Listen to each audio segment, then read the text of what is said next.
Hi, my name is Kristen Johnson. I'm 24 years old. I'm a doctoral student at the University of Illinois studying audiology.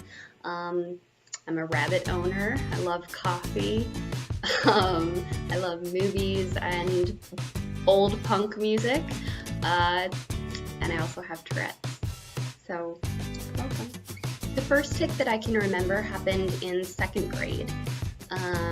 But looking back, there were tics before that we didn't really know were tics.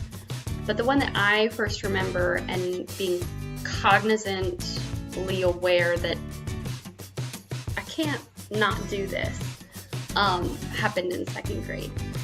Certainly, I remember when I was younger, I had this chronic cough that none of the doctors, could really figure out.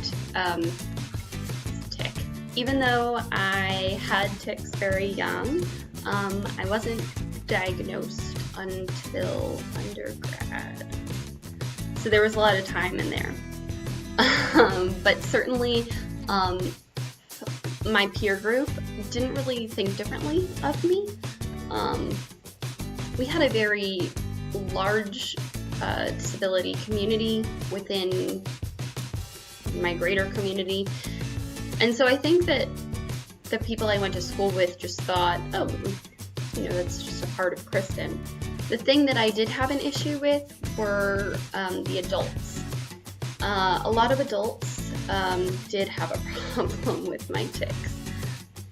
In high school, I think a lot because I had this amazingly supportive peer group. I participated in a lot of things. When you're younger, it is hard to advocate for yourself when you're all by yourself. So I did struggle a lot with that. But as I got older, I learned more and more how to advocate effectively for myself. In undergrad, I got through 2, maybe 3 years. Timeline is a little bit fuzzy for me. And I kind of had a breakdown. I could not deal with this internalized shame I had about my Tourette's. I still did not have a diagnosis, even though I knew that I had Tourette's. At that point in my life, I couldn't say the word tics or Tourette's without feeling like I was going to throw up from just feeling so terrible about myself, like it was my fault. I really had a hard time with it. So 1 week of my life I spent in a mental hospital. And while I was there, the psychologist prescribed me some medication that was supposed to calm down my tics, which it did, but it was very strong medication and I got put on it very quickly. That's when I got my diagnosis. And then for the next 6 months, I took it without question. And I had a really hard time with it. It made me feel extremely tired. I didn't go to class. I went from being a straight A student to struggling a lot. So I was put on it in 5 days, the full dosage, and it took me 2.5 years to safely get off of it. It's pretty powerful stuff. So at this point, I'm about 21. 22 maybe, I'm not sure. And I ended up going to Rush Movement Disorder in Chicago. They were the people who got me on the right medication, who got me the right doctors, who were able to actually teach me about Tourette's. At this point, I started saying the word tics and being okay with it. And within several months, I was able to say the word Tourette's with kind of an uneasy feeling. But then, several months later, I was able to say it and not feel like I was gonna throw up everywhere. So they're really the people who really helped me to kind of build an identity around Tourette's that wasn't one of shame and negativity, but that was one of growth and forward progression. So at this point in my life, I'm 24, and I have moved on from undergrad, and I am in grad school at the University of Illinois.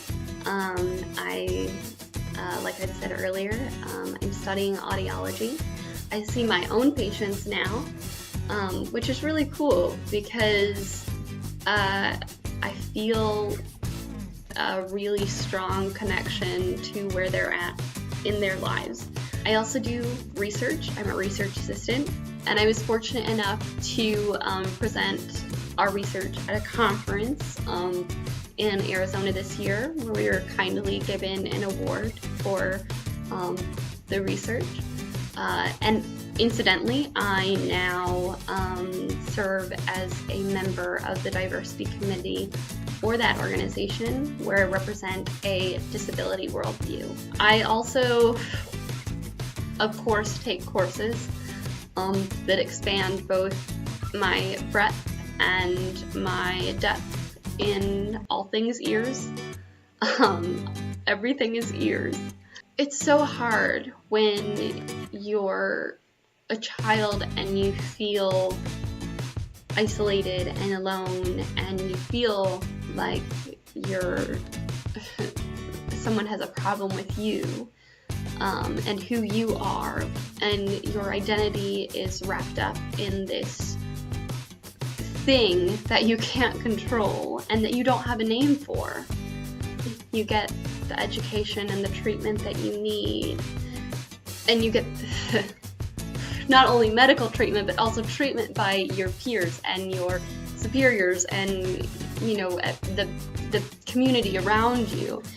You get the societal treatment that you need to thrive, and you realize that Tourette's is a part of my identity in some ways. It's a way where I define myself as I join Tourette's Facebook groups. I, talk to people who have Tourette's. I call myself a Touretter sometimes. But I also like Facebook groups about rabbits and The Office and audiology.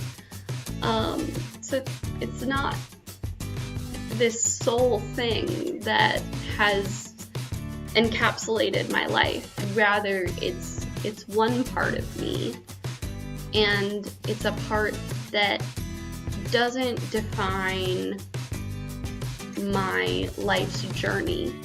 Some fun facts. Yes, these are fake flowers. But I do have real flowers outside. Yes, that is a print of a Monet painting, and it is also one of flowers because Monet loves his flowers. And yes, my hair is really this color. Good night.